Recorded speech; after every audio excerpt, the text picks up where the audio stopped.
बिस्मिल्लाहिर्रहमानिर्रहीम। Thank you very much, आप लोग संडे वाले दिन भी यहाँ आए। आज हम अपनी, आपको पता होगा, 2 टेस्ट सीरीज़ आ रही हैं, वेरी इंपॉर्टेंट। वेस्ट इंडीज़ के अंदर 2 टेस्ट मैच सीरीज़ है, फिर इंग्लैंड के अंदर 3 टेस्ट मैच सीरीज़ हैं। तो उसकी एक तो आपसे टीम हमने शेयर करनी है, और दूसरा कप्तान के ऊपर भी एक डिसीजन हुआ है। इसके ऊपर तमाम सेलेक्टर्स ने बैठ के मीटिंग्स की, मल्टीपल कैप्टन का डिसाइड किया, न्यू कैप्टन और जो टीम है। पहले मैं आपको टीम बता देता हूँ। कप्तान पहले बता दूँ? ओके जी। Babar Azam is your new test captain. The team is Babar Azam, Aamir Jamal, Abdullah Fazal. Okay, Babar Azam, Aamir Jamal, Abdullah Fazal, Ali Usman, Azan Awais, Imamul Haq, Khurram Shahzad, Mohammad Abbas, Mohammad Ali, Mohammad Rizwan, Mohammad Awais Zafar, Mohammad गाजी गौरी, साजिद ख़ान, सलमान अली आगा, शान मसूद, उबैद शाह। ये 16 रुकनी टीम है जो वेस्ट इंडीज़ जाएगी। साउथ शकील के ऊपर अभी थोड़ी उसकी फ़िटनेस की क्लियरेंस मज़ीद अभी उसमें टाइम लगेगा। सो वी आर होपिंग कि वो यहाँ पे अपनी फ़िटनेस और अपनी फॉर्म, मिसबा ने उसके साथ, असद ने बहुत काम किया इधर, बट द सेलेक्टर्स फील कि उसको अभी थोड़ा और टाइम चाहिए अपनी फ़िटनेस के हवाले से और अपनी जो फॉर्म है उसके हवाले से भी। एंड वी आर कॉन्फिडेंट कि जब 7 अगस्त को टीम इंग्लैंड जाएगी तो वो उनको ज्वाइन कर सकते हैं। Thank you very much. और आपके जो क्वेश्चन हो so you can ask across.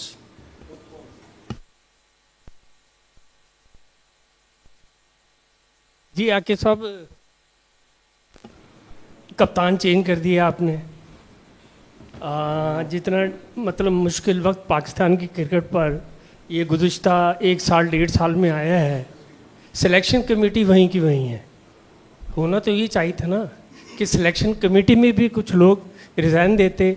अगर आपने शान मसूद को चेंज किया है, बाबर को लेके आए हैं, तो क्या आप नहीं समझ सकते कि सिलेक्शन कमेटी भी उतनी जिम्मेदार है टीम की नाक़िस परफॉर्मेंस पर? देखिए, अभी अगर आप सिलेक्शन कमेटी को देखें तो मिसबाउल हक को अभी 6 महीने भी नहीं हुए इंक्लूजन ऑफ मिसबाउल हक इन इट। सरफराज भी अभी लेस देन 6 मंथ्स हुए हैं सिलेक्शन कमेटी में आए हैं। असद हैं और मैं हूँ जो पिछले तकरीबन 1.5 साल से हम सिलेक्टर्स हैं। और मैंने पिछले दिन भी एक बात की थी कि आपका जो पैरामीटर्स हैं कि जी पिछले 1.5 साल में वर्स्ट परफॉर्मेंस आई है, तो ज़रा प्लीज़ आप सारे रिसर्च करें, नंबर्स मिलाएं एक एक चीज़ की। इंग्लैंड के टेस्ट मैच से हमने शुरू किया था मुल्तान में, वहाँ से अब तक आप रिसर्च करें T20 परफॉर्मेंस, वनडे परफॉर्मेंस और टेस्ट मैचेस।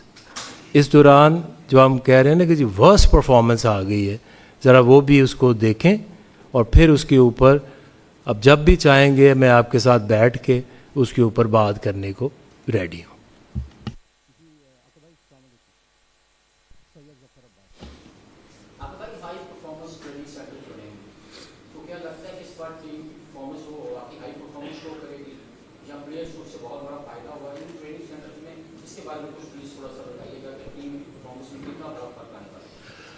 देखिए, उसमें फ़र्क जो हम क्रिकेटर समझते हैं उस हवाले से ये है कि डेफिनेटली इस टीम को बेहतर परफॉर्म करना चाहिए, क्योंकि पिछले तकरीबन 1 महीने से टीम यहाँ पे अपनी प्रैक्टिस कर रही है।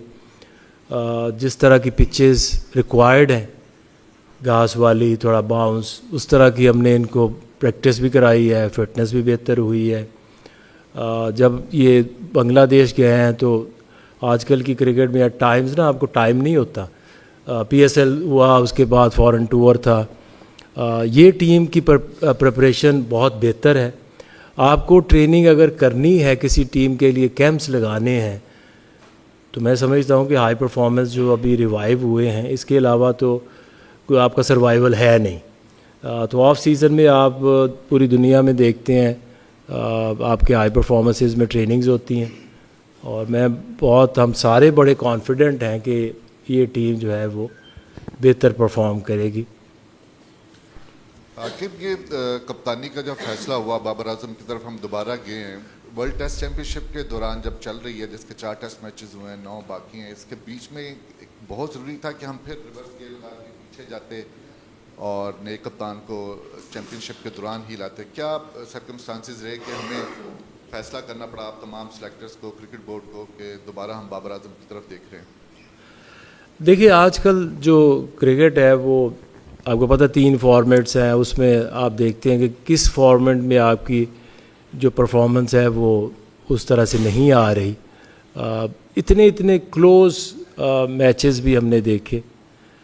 सेंचुरियन का टेस्ट मैच, जो 2-3 मसले थे वो एड्रेस नहीं हो रहे थे, क्योंकि अगर आप टेस्ट मैचेस को देखेंगे, जिस तरह से सेंचुरियन का टेस्ट मैच था, आखिरी 2 बैट्समैन जो है वो अराउंड 60-70 रन्स टेल एंडर कर गए, हाथ में आया हुआ मैच वो निकला। फिर वेस्ट इंडीज़ का जो टेस्ट मैच यहाँ पे हुए, उसमें भी सेकंड टेस्ट मैच एक टीम ही आउट हुई। उस तरह से, जिस तरह से एक कैप्टन को मैच को फिनिश करना, यही एक टास्क है। साउथ अफ्रीका के यहाँ टेस्ट मैच है, उसमें अगर आप देखें कुछ ऐसी चीज़ें होती है कि जो टीम की रिस्पॉन्सिबिलिटी होती है, कुछ ऐसी टीमें होती हैं जो सिलेक्टर्स की रिस्पॉन्सिबिलिटी होती हैं, और कुछ ऐसी चीज़ें हैं जो कप्तान की रिस्पॉन्सिबिलिटी है। और कप्तान की रिस्पॉन्सिबिलिटी में सबसे जो ज़रूरी चीज़ मैं समझता हूँ कि टीम का ओवर रेट मेंटेन रखना, DRS के डिसीजंस लेना, टॉस जीत के फैसला करना। तो कुछ ऐसी चीज़ें जो टन्योर शान का गुजरा है, उसकी अपनी परफॉर्मेंस जो है वो अगर आप देखें तो अच्छी रही है। बट एज कैप्टन जो एक डिज़ायर रिजल्ट्स हैं वो उस तरह से नहीं आ रहे, तो we wanted to look for a captain के जो आके इस टीम को मज़ीद बेहतर तरीके से लीड करे।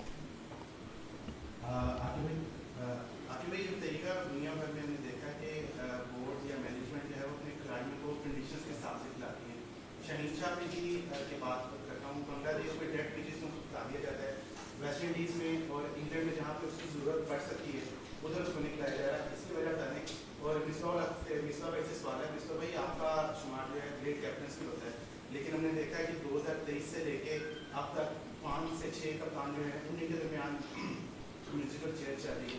तो इतने कप्तानी जो चेंजेस होती है वो टीम को कहाँ पे लेके जाती है?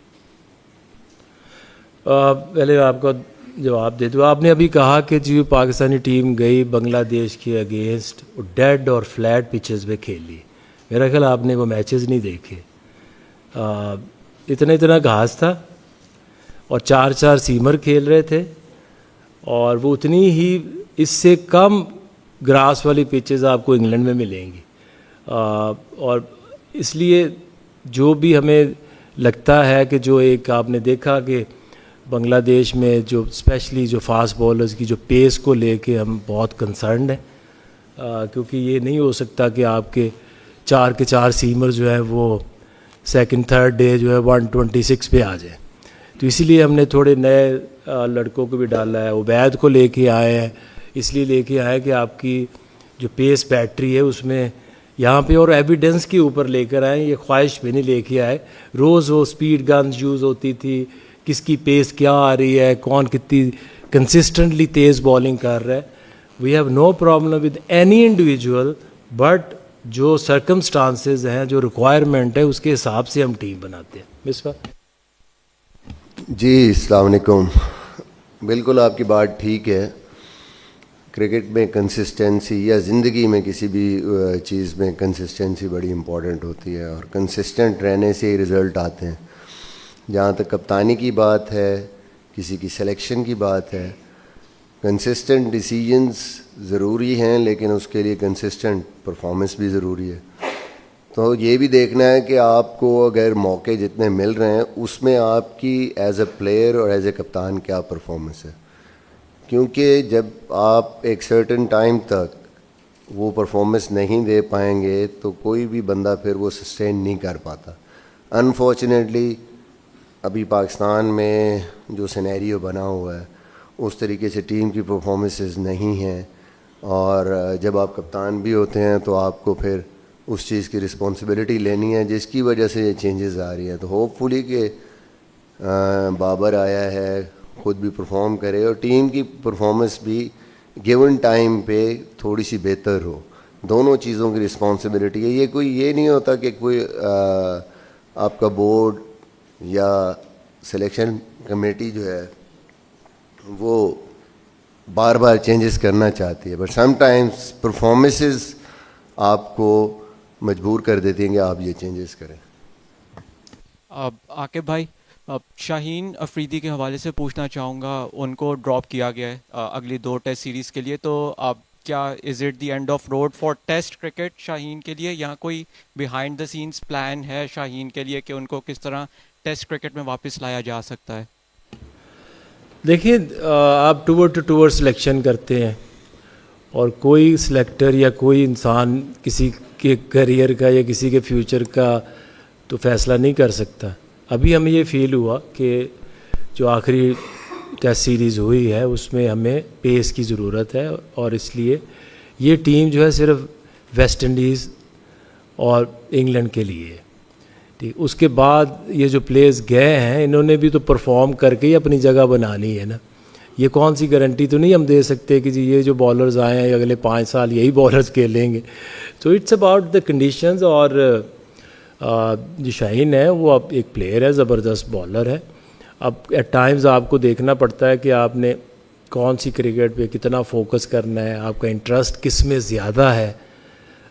इन सारी चीज़ों को एड्रेस करने के लिए पिछले दिनों हमने वो सेंट्रल कॉन्ट्रैक्ट का एक आइडिया दिया है कि आप प्लेयर्स को उनके फॉर्मेट के मुताबिक अगर कोई थोड़ा उसमें फोकस नहीं कर रहा तो उसको कोशिश करें कि उसका फोकस बढ़े और पाकिस्तान के लिए बेहतर परफॉर्मेंसेज आए। इस वक्त हम टेबल में 9वें नंबर पर हैं। पाकिस्तान काफ़ी मैचेस बाकी हैं। समझते हैं कि कप्तान की तब्दीली से और टेस्टिंग में बेहतरी लाने के बाद हम कितने को उम्मीद है कि जो टेबल में जो ग्राफ उसको बेहतर बनाने में कामयाब हो जाएगा? देखिए, एक कोशिश है और एंड ऑफ द डे हमने एक टीम बनाई है जिसमें 16 प्लेयर्स है। अब ये प्लेयर्स ने जाना है। आपके जो अगर आप टीम देखें तो उसमें जो बैटिंग है आपकी काफ़ी अरसे से वो खेल रहे हैं। तो मैंने आपको पहले भी कहा कि कुछ रिस्पॉन्सिबिलिटी प्लेयर्स की है जिन्होंने बॉलिंग और बैटिंग और फील्डिंग उन्होंने करनी है। ठीक है, हम जितनी मर्ज़ी प्लानिंग कर लें, आप जितना मर्ज़ी लिख लें, एंड ऑफ द डे जो परफॉर्मेंस है वो तो प्लेयर ने देनी है। तो हम तो अगर आप देखें तो बैटिंग में कुछ ज़्यादा चेंजेस नहीं है, और ये भी नहीं है कि हम उसमें कोई नए प्लेयर्स को ला नहीं रहे। आप अजान है, अब्दुल्ला है, नए प्लेयर्स भी डाल रहे हैं, बट डिपेंडिंग ऑन देम कि वो वहाँ जाके किस तरह से परफॉर्म करते हैं। अब कोई बंदा भी सेटिस्फाई या खुश तो नहीं हो सकता कि बांग्लादेश से आपने घास वाली पिच पे वहाँ दोनों टेस्ट आ रहे हैं, और घास वाली पिच पे ही आप बांग्लादेश से कुछ 2.5-3 साल पहले यहाँ टेस्ट मैच आ रहे थे। ये जो 4 टेस्ट मैच 16 में से हम जीते हैं ना, तो 2 इंग्लैंड वाले, एक वेस्ट इंडीज़ वाला है और एक साउथ अफ्रीका वाला है। सो मैं भी उतना एक्साइटेड हूँ कि अभी उन्होंने मेहनत की है कि ये जाएं उधर और उन कंडीशंस के अंदर ये प्लेयर्स जो हैं ये परफॉर्मेंस दें। अच्छा आकिब भाई, आपसे मेरा ये सवाल है कि क्या कप्तानी के लिए सलमान अली आगा को भी ऑफ़र की गई थी? अगर की गई थी तो उनका क्या जवाब था? और फिर एक मिसबा भाई से, आप पहले जवाब। देखिए, हमने सिलेक्शन कमेटी ने बैठ के मशावरत की, देखा कि कौन सा प्लेयर टेस्ट क्रिकेट में बेहतर कप्तान साबित हो सकता है। तो हमने तो एक ही बंदे के ऊपर, डिस्कशंस तो बहुत सारी होती हैं जब, लेकिन सिलेक्शन कमेटी की तरफ से एक ही रिकमेंडेशंस थी और वो बाबर आजम था। That's it. अच्छा मिसबा भाई, आपने काफ़ी काम किया पिछले, मतलब हम देखें बाबर के साथ आपकी कोऑर्डिनेशन रही है, तो क्या बाबर अब ये टेस्ट स्क्वाड के हैं तो वाइट बॉल क्रिकेट के अंदर उनकी पार्टिसिपेशन लिमिटेड होगी, नहीं होगी, या वो जो AB कॉन्ट्रैक्ट है जिसमें वाइट बॉल में सिर्फ वनडे है और टेस्ट, वो इसका हिस्सा होंगे? क्या प्लान उनके लिए सिलेक्शन कमेटी ने सोचा है? देखें, ये तो एक ही जो क्वेश्चन मार्क आया था बाबर की सिलेक्शन में, वो T20 पे था, प्रीवियसली स्ट्राइक रेट और ये वो। तो अभी रिसेंटली PSL में जिस तरह की उसने परफॉर्मेंस दी है, उसने उसमें भी प्रूव किया है कि वो अभी भी वैल्यू रखता है। इवन शॉर्टेस्ट फॉर्मेट में भी उसकी वैल्यू है। टॉप स्कोरर हुआ, टीम को चैम्पियन कराया। अब ये देखना है कि पाकिस्तान टीम की जो फॉर्मेशन है उसमें जो कोचेज़ या मैनेजमेंट उसको कहाँ देखती है। तो उसकी वैल्यू तो तीनों फॉर्मेट्स में है। एक ऐसा प्लेयर है जिसने वनडे में तो बहुत ज़बरदस्त तरीके से अपने आप को मनवाया है, टेस्ट में भी उसने मनवाया है, थोड़ा सा परफॉर्मेंस और बेहतर करने की ज़रूरत है। T20 में भी उसकी जितनी परफॉर्मेंसेज हैं सबके सामने। तो मेरे ख्याल में तो गोइंग फॉरवर्ड अभी भी वो एक यूज़फुल प्लेयर है और सारे फॉर्मेट्स में उसको आप यूज़ कर सकते हैं। टेक्निकली मेरे ख्याल में सबसे बेहतर प्लेयर है, कंसिस्टेंसी वाइज सबसे बेहतर प्लेयर है। हमने देखना है कि हमने उसको कहाँ यूज़ करना, उसको कॉन्फिडेंस देना है ताकि वो उसी तरीके से परफॉर्म कर सके जिस तरह प्रीवियसली पाकिस्तान के लिए वो परफॉर्म करता आया है। आकिब भाई, मेरा सवाल आपसे यह है कि बाबर आजम को टेस्ट टीम का कप्तान बनाया गया, तो उन्होंने कोई शराइत रखी कप्तानी कबूल करने से पहले? क्योंकि सुनने में बहुत पहले भी आया था कि उनको टेस्ट टीम का कप्तान बनाने की ऑफर है, लेकिन उन्होंने इनकार कर दिया। वो चाहते थे कि उनको तीनों फॉर्मेट में कप्तान बनाया जाए। इस बात में किस हद तक सच्चाई है? देखिए, मेरा नहीं ख्याल आपने ये कहाँ से सुना है। हम तो उस चीज़ पे ही यकीन रखते हैं ना कि जो सिलेक्टर्स की डिस्कशन होती है, और जब तक हम ज़रूरत नहीं पड़ती तो हम ऐसे थोड़ी रोज़ प्रैक्टिस पे जाके प्लेयर्स को कहते हैं कि तुमने कप्तान बनना है या नहीं बनना। ऐसा नहीं। आप सोशल मीडिया पे ना बहुत सारी चीज़ें आजकल जो देखते हैं ना, वो असल में बहुत सारी चीज़ें फ़ेक होती हैं, तो उसकी तस्दीक ज़रूर कर लिया करें। और ऐसी कोई बात नहीं है। अभी हमने सोचा और सिलेक्टर्स ने एक रिकमेंडेशंस दी और सिर्फ वो बाबर की थी, एंड दैट्स इट। आकिब भाई, आपने कहा कि जी बांग्लादेश के खिलाफ घास का आपने कहा कि घास ज़्यादा थी। सिलेक्टर का काम क्या होता है? सिलेक्टर का काम ये होता है कि जी दूसरे मुल्क जा रहे हैं या अपने मुल्क में खेल रहे हैं, सारे माहौल और उसका एडजस्ट करें। आप वहाँ पे हारे, यहाँ पे भी हारे। और मिसबा साहब से यह सवाल है, मिसबा कह रहे हैं कि जी जो T20 पे उन्होंने टॉप स्कोर किया है, हमारा क्या क्राइटेरिया T20 रह गया है? उसको डोमेस्टिक में क्यों नहीं खिलाया गया बाबर को? अच्छा जी, आप ये कह रहे हैं कि जो सिलेक्टर्स हैं, अगर बांग्लादेश में टीम हारी है तो सिलेक्टर ने जवाब देना कि क्यों हारी।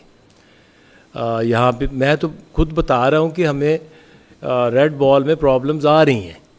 जो आपके जो प्लेयर्स हैं, जो ऑप्शंस हैं, वो इस तरह से परफॉर्म नहीं कर रहे, तो हमें कप्तान को भी चेंज करना पड़ रहा है और कुछ फास्ट बॉलर्स को भी चेंज करना पड़ रहा है। एंड ऑफ द डे फिर से दोहरा दूँ, देयर इज़ अ रिस्पॉन्सिबिलिटी जो सिलेक्टर्स की होती है। आप एक 16 की टीम सिलेक्ट करते हैं, वो टूर पे जाती है, फिर कप्तान कोच 11 की टीम का फ़ैसला करते हैं, और एंड ऑफ द डे जब तक वो 11 जो ग्राउंड के अंदर है वो परफॉर्म नहीं करेंगे बैट बॉल से, एंड रिस्पॉन्सिबिलिटी उस प्लेयर की है कि वो किस तरह से परफॉर्म कर रहा है। अगर आप कह रहे हैं कि जी वो कितने फोड़े वो खेले हैं या नहीं खेले हैं, तो ये उस स्कूल के बच्चे नहीं होते, ये जो प्रोफेशनल प्लेयर्स होते हैं कि उनको पकड़ के ग्राउंड में छोड़ के आना चाहिए। It's your choice. आपने कौन सी क्रिकेट में आपको प्रॉब्लम हो रही है, आपने खुद जाना है, जाके आपने डोमेस्टिक क्रिकेट में पार्टिसिपेट करना है। जी, आपको शायद मेरी बात की समझ नहीं आई। देखिए, T20 क्राइटेरिया नहीं है, T20 के लिए T20 के परफॉर्मेंस क्राइटेरिया। बाबर ने वनडे में परफॉर्म किया है, बाबर ने प्रीवियस जो टेस्ट खेला है उसमें परफॉर्म किया है, और प्रूवन है वो इन फॉर्मेट्स में उसकी परफॉर्मेंस। मैंने ये कहा है कि T20 में थोड़े बहुत सवालात थे, क्वेश्चन मार्क्स थे वर्ल्ड कप के बाद या जो भी टूर्नामेंट्स हैं, वो भी उसने काफ़ी हद तक प्रूव किया है PSL में कि स्टिल T20 में भी वो इफेक्टिव हो सकता है। इसका कतन मतलब ये नहीं है कि उसकी बेस पे उसको टेस्ट का कप्तान बनाया गया। आकिब भाई, ये बताइएगा कि बाबर आजम को जो कैप्टन आपने बनाया, ये कितनी उसकी टेन्योर उसका कितना होगा या करेगा? और सेकंड ये बताइएगा मिस्टर भाई, आपके नसीम शाह और नुमान अली का क्या फ्यूचर है टेस्ट क्रिकेट के अंदर? क्या वो उनको स्पेसिफिक कर दिया गया है, या नुमान की एज का इशू है, या नसीम शाह से वाइट बॉल खेलेंगे? ये थोड़ा सा इसके बारे में भी आप प्लीज़। आपने कप्तानी की बात की। देखिए, कोई भी क्रिकेट बोर्ड या कोई भी सिलेक्शन कमेटी ये तो नहीं चाहेगी कि जी हर सीरीज़ के ऊपर कप्तान बदले। जैसे अभी वो खान साहब कह रहे थे कि टीम हार गई तो सिलेक्शन कमेटी कैसे रही। सिलेक्शन कमेटी हो, कप्तान हो, इवन प्लेयर हो, आप उनको जब तक कंसिस्टेंटली मौका नहीं देंगे, और कंसिस्टेंट मौके के लिए जैसे मिसबा ने अभी कहा, कंसिस्टेंट परफॉर्मेंस आना बड़ी ज़रूरी है। जो नया कप्तान बाबर आए हैं तो इट्स डिपेंडिंग ऑन 2 थिंग्स। एक कि टीम की परफॉर्मेंस किस तरह आती है और वो किस तरह से लीड करते हैं। अगर वो सारी चीज़ें ठीक करती जाती तो मुझे बताया ना कि किसको ये ज़रूरत पड़ेगी, या जो बना रहे हैं उन यार्ड स्टिक साथ तो नहीं रख सकते ना कि अगर ये सीरीज़ हार गए तो हम किसी और को बना देंगे। So it's about consistent chance देना और होप करना कि यार ये जो कैप्टन बना है अब ये लॉन्ग 2-3 साल कम से कम इस टीम को लीड करे। आके भाई,